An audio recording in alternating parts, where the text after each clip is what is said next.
የኢድ አልፈጥር በዓልን አስመልክቶ የአዲስ አበባ ከተማ ከንቲባ አዳነች አቤቤ በንፋስ ስልክ ላፍቶና ኮልፌ ቀራኒዮ በሚገኙ ተስፋ ብርሃን የምገባ ማዕከላት በመገኘት ማዕድ አጋርተዋል። በዚህ ወቅት ከንቲባዋ በመዲናዋ የመረዳዳት እንዲሁም የመተሳሰብ ባህል እየዳበረ መሆኑን የገለጹ ሲሆን የረመዳን ወር አብሮነትና መተሳሰብ የታየበት እንደነበርም አንስተዋል። የዚህን የጾም ወቅት እጅግ በጣም ከፍ ያለ የመረዳዳት፣ የመጠያየቅ፣ የመከባበር በከፍተኛ ሁኔታ መተሳሰብ ስናሳልፍ ቆይተናል። በ28ቱም የምገባ ማዕከላቶቻችን ለህዝበ ሙስሊሙ ማታ ማታ በማስፈጠር ቀን 9 ሰዓት ላይ ደግሞ ለክርስቲያን ጿሚዎች እንደ ጾሙ ሁኔታ ምገባ በማቅረብ ወቅቱን የሃይማኖት አብሮነት የህዝባችንን አክብሮት በጋራ በመተሳሰብና በፍቅር ስናሳልፍ ቆይተናል። የመረዳዳትና የመደጋገፍ ባህል እንዲዳብር መንግስት እየሰራ መሆኑን የገለጹት ከንቲባ አዳነች አቤቤ በአዲስ አበባ በሁሉም ክፍለ ከተሞች በሚገኙ የምገባ ማዕከላት የኢድ አልፈጥር በዓልን ምክንያት በማድረግ ማዕድ ማጋራት ስራ መሰራቱንም ገልጸዋል። በዚህ ሰዓት በዚህ ማዕከል ብቻ ሳይሆን በሁሉም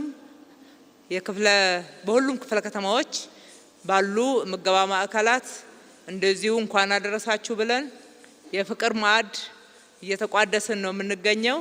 በድጋሚ እንኳን አደረሳችሁ።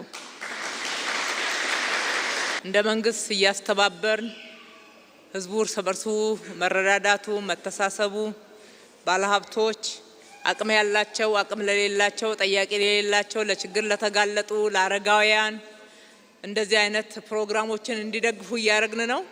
በሁሉም ምገባ ማዕከላቶች ላይ አጋሮች አሉን። እናንተም መተሳሰባችሁ እየበረታ እርስ በርስ መዋደዳችሁ እጅግ እየጎለበተ እንዲሄድ ማሳሰብ እወዳለሁኝ። ማዕድ ማጋራት መርሃ ግብሩ ላይ የተገኙ የእምነቱ ተከታዮች ረመዳንን እርስ በርስ በመረዳዳት ማሳለፋቸውን የገለጹ ሲሆን ኢድ አልፈጥር በዓልን አስመልክቶ ለተዘጋጀው መርሃ ግብርም ለከተማ አስተዳደሩ ምስጋና አቅርበዋል። በዚህ ዓመት የተያዘው ረመዳን በተለይ የተለየ ነው፣ ለየት ያለ ነው። ዱዓውም፣ ጸሎቱም፣ ተግባሩም፣ ሁኔታውም በጣም ባማረ ሁኔታ ጾመን ጨርሰናል።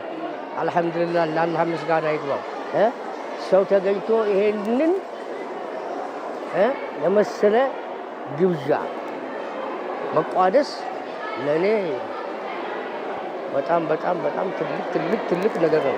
በጣም ደስታ ነው የተሰማኝ። ወላሂ በጣም ቆንጆ ነው። ምንም የጎደለ ነገር የለም። አልሐምዱሊላህ የተሟላ ነው። በጣም ደስ ያለኝ ደግሞ ከከንቲባ ተገናኝቼ አብሬ እሷን ማየቴ ለኔ ትልቅ እድል ነው። ያው ምግባችንም ደግሞ እነሱ ስላቀረቡ በጣም ትልቅ ነገር ነው።